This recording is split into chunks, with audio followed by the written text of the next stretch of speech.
Hi, my name is Lexi, and I'm going to tell you about my second presentation.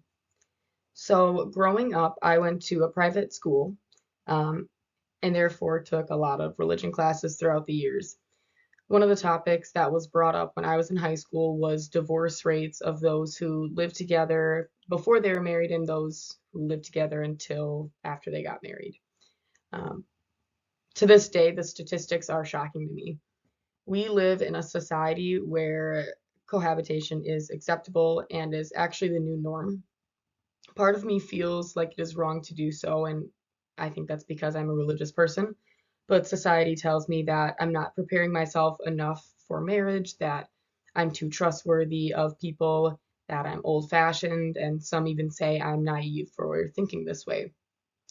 The reason I chose this topic is because it's intriguing and the stats are not what most people think. The first article I found was completed in the UK in 2018. The author talks about similar observations about society and the thought process behind cohabitating.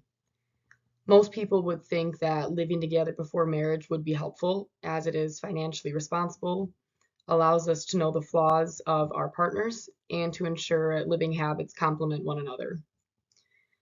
Benson discusses possible explanations for the higher divorce rates of couples who cohabit before marriage.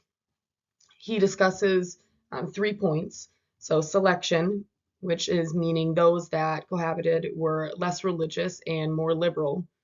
I believe religion plays a big factor in divorce rates because marriage is seen as a bond of two people with our God. It's more than a legal binding. We believe that divorce is wrong and should only occur under specific situations, not just because of our differences or falling out of love. The second point he makes is about experience. Experience is starting out a relationship with a thought of it being impermanent and then jumping in marriage with that same continuation. Inertia is those that move in together find it hard to leave even if the relationship begins to turn south. It's easier to continue to get married and deal with the relationship issues in the future than try to break it off and move out of the house together and pretty much start over.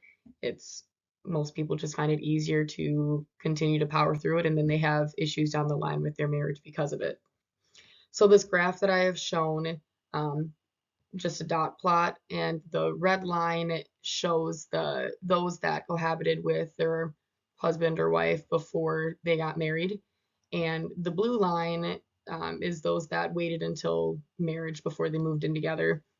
And you can see that those that moved in together before they were married have a pretty significantly higher divorce rate, in my opinion.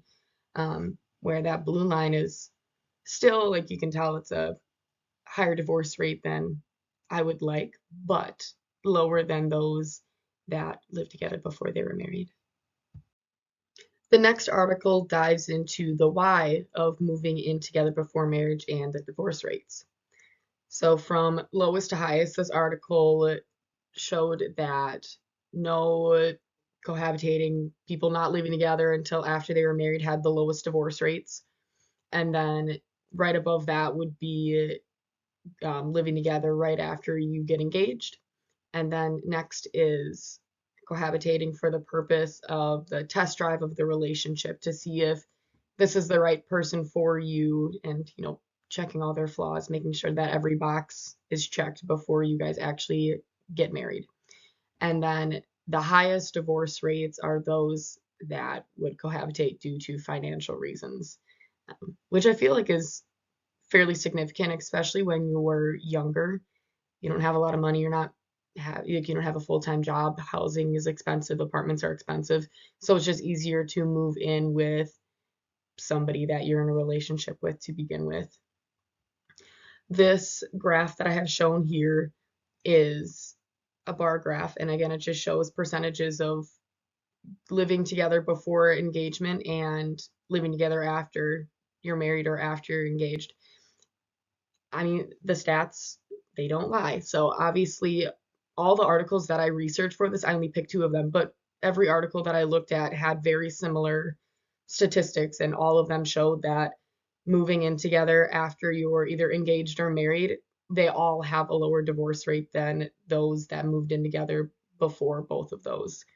Yeah, so I just find that very interesting, especially with today's day and age, and everybody in society is now moving in, doing the test run of, playing house and making sure that this is the person that is going to suit them best. But that might not be the best, shown through these statistics that there are a higher divorce rate just because of this. And then these are my citations. The first one with Benson is that first slide that I showed you, and then with James, that's the second slide that I showed you. Hope you enjoyed my presentation.